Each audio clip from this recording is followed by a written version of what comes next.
오늘 그 2차 전지 관련주랑 반도체 비메모리가 급등을 보였습니다. 물론 이제 반도체 비메모리가 좀 더 상승폭이 전반적으로 좀 컸고요. 이에 못지않게 이제 2차 전지 관련된 종목들도 상승폭이 꽤 됐습니다. 그 중에서 이제 코스닥 쪽이 좀 컸고요. 코스피는 오늘 1%대 상승이었고, 코스닥이 3%대 상승이었습니다. 오늘 좀 말씀드릴 내용은 뭐 주의 사항들과 앞으로의 심리, 마음가짐, 그리고 전반적인 시황에 대해서 좀 말씀드려보도록 하겠습니다.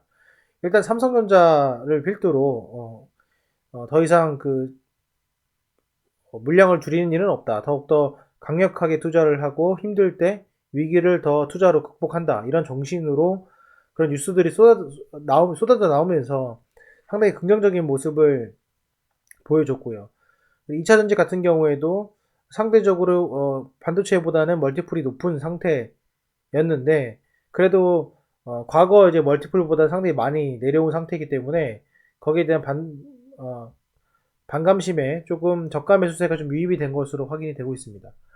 어제 같은 경우에는 많은 종목들이 이렇게 음봉이 났는데 이런 음봉들이 기본적으로 이제 뭐 외국인도 매도를 했겠지만은 기관의 투신에 대한 그런 매도세가 금융투자에 대한 매도세가 있었고요. 그리고 공매도로 좀 누르는 경향이 없지 않아 있었습니다. 그런 것들이 좀 해소된 것으로 확인이 되고 있습니다. 뭐 오늘 뭐 종목들 쭉 보면은 일단 뭐 포스코 케미칼 같은 경우에는 반전이 완벽하게 반전이 나와버렸어요. 그래서 갭 상승 띄우고 하락해서 7%까지 밑으로 쭉 뺐는데 이거 대비 다시 반등으로 7.4%가 올라가면서 상승 반전을 줬고요. 뭐 에코프로비엠이나 첨보나 상당히 이제 어느 정도 저점을 형성하려는 그런 모습들을 보여줬습니다. 다만 이제 뭐가 문제였냐면은 거래량이 조금 2차 전지 같은 경우에는 좀 부족한 경향이 없지 않아 있었습니다. 그래서 그런 부분이 조금 아쉬운 부분이다 이렇게 말씀을 드리고요. 예. 상승은 좀 많이 나왔는데 조금 거래량이 좀 많이 안 나왔어요. 그거 대비 지금 반도체 비메모리 쪽을 좀 보시면은 두산 테스나 같은 경우에 거래량이 상대적으로 최근 몇 개월 동안보다는 상당히 많이 나온 것을 볼 수가 있고 7%대 상승이 나왔고요. 그 다음에 하나마이크론 보시면은 얘도 5% 상승이 나왔는데 요거는 조금 이제 거래량이 안 나왔습니다. 요거는 안 나온 이유를 좀 살펴보면은 이제 만원의 라운드 피겨 때문에 여기에 대한 공방이 좀 있어서 쉽게 이제 매수도 하기 어렵고 매도도 하기 어려운 그런 상황이 있었기 때문에 그런 것으로 확인이 되고 그 다음에 SA 반도체 보시면은 얘도 좀 거래량이 90만 주 정도 많이 나왔고요. 6.6% 상승이 나왔습니다. 그리고 뭐 다른 것들 대주전자 재료나 뭐 다른 것들 보시게 되면은 상승폭은 되게 강했으나 좀 거래량 자체가 조금 부족한 부분이 없지 않아 있습니다. 그래서 그거 참조하시면 될 것 같습니다. 그래서 지금 뭐 삼성전자도 보겠습니다. 삼성전자도 보시면은 거래량이 상당히 좀 많이 나온 것을 확인할 수가 있습니다. 그래서 요거를 투자자별 매매 동향 잠깐 보시면은 외국인의 매수세가 이게 들어왔는데 이제 뭐 저는 개인적으로 이제 연기금 매수세가 들어와야 된다는 생각이 들거든요. 대주도 그렇고 보면은 연기금 이렇게 들어오고 있는데 연기금이 이제 들어와야 된다 이거예요. 이게 왜냐면은 제가 예전에도 말씀드렸지만 이 두 종목의 특징 중에 하나가 뭐냐면 외국인은 사실 그렇게 팔진 않았어요. 그렇게 팔진 않았는데 기관의 매수세가 지금 한 거의 이빨이 많이 빠져 있었어요. 그래서 기관의 매도세가 상당히 컸었고 그 매도세를 빨리빨리 채워줘야 되고 그 매도세 중에 하나가 연기금이고 그렇다 좀 말씀을 드린 거고요.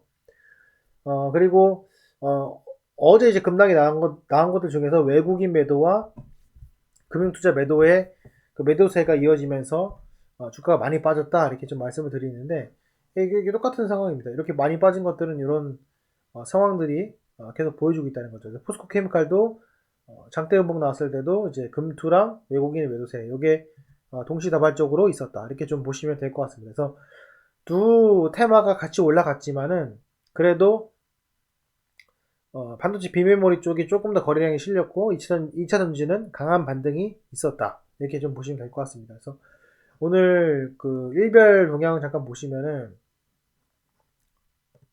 일별동에 보시면 코스닥 같은 경우에는 외국인 기관 1000억 정도 매수가 됐고, 코스피 같은 경우는 2500억 정도 매수가 됐는데, 거래량을 보시면은 거래대금이 이게 많지는 않아요. 근데 코스피보다는 코스닥이 조금 더 있는데 그래도 두 개가 많지는 않다. 그 중에서 지금 이게 좀 물량이 쏠린 걸로 판단이 됩니다. 이 외의 대부분 것들은 1에서 2% 정도, 오히려 코스닥보다 상승폭이 적은 종목들이 꽤 있었습니다. 그래서 거기 참조를 하시고, 지금의 마인드는 또 뭐냐면은 모르겠습니다. 이게 뭐 시장이 어떻게 풀리고 다시 뭐 10회 지수가 떨어지고 그러면서 뭐 다시 뭐 긴축이 완화가 되고 이러면 모르겠는데, 일단은 전저점을 넘지 않는다는 개념을 갖는 것이 일단 2차 전지는 기본적인 마인드를 가지고 접근하는 게 맞는 것 같고요. 뭐 다시 보시면은 뭐 LG 에너지 솔루션 같은 경우도 그렇고, 삼성 엑스테이 같은 경우도 그렇고, 물론 갈 수 있겠지만 그래도 조금 더 보수적인 입장을 갖는 게 필요하고, 물론 제가 말을 하지 않아도 이제 많은 개인 투자자들은 정고점에서 매도할 확률이 상당히 크다고 볼 수가 있겠습니다. 그런 거 참조를 하시고, 지금 반도체 비메모리 종목들을 보시면 다 이제 바닥권에 있고, 이 전저점을 이제 회복하는 수준 정도로 좀 올라온 것들이 대부분입니다. SK하이닉스도 보시면은 다 그런 수준이고요.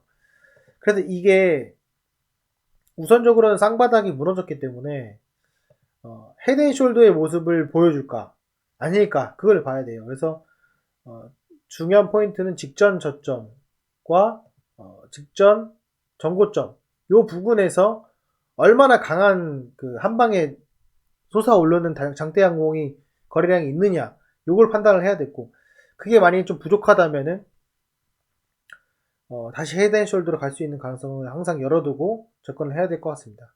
하지만 이제 한 가지 또 이제 장기적으로 봤을 때 우리가 주목을 해야 될 점은, 일단은 뭐 2차 전지는 뭐 일진 머티리얼스나 이런 것들은 많이 빠졌지만은 뭐 사실 부담스러운 위치예요. 포스코 케미칼도 보면은 상당히 부담스러운 위치긴 하지만, 요게 이제 과거 이제 다봉선을 보게 되면은 상당히 견조한 위치는 맞아요.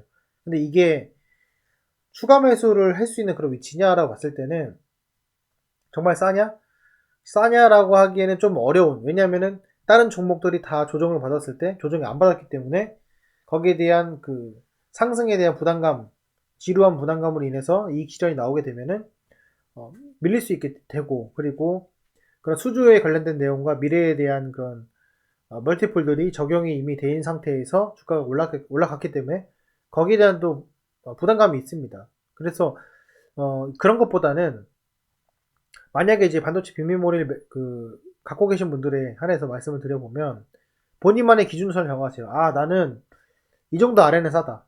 물론 지금 시장이 안 좋고 돈이 없고 하지만은 그래도 이 정도 아래는 싸다 라고 생각이 드셨다면은, 그게 오늘 주가가 올라갔던 오늘 주가가 떨어지던 간에 그거를 일정한 그 마인드 컨트롤로 내가 매수의 관점으로 접근을 한번 해보시면은 좀 더 심리를 다지는 데 큰 도움이 되지 않을까, 이렇게 생각을 합니다. 그래서 이 점 참조하셔가지고 이 두 테마를 선택하신 데 있어서 조금이나마 도움이 되셨으면 좋겠습니다. 예, 오늘 영상은 여기까지 하겠습니다. 감사합니다.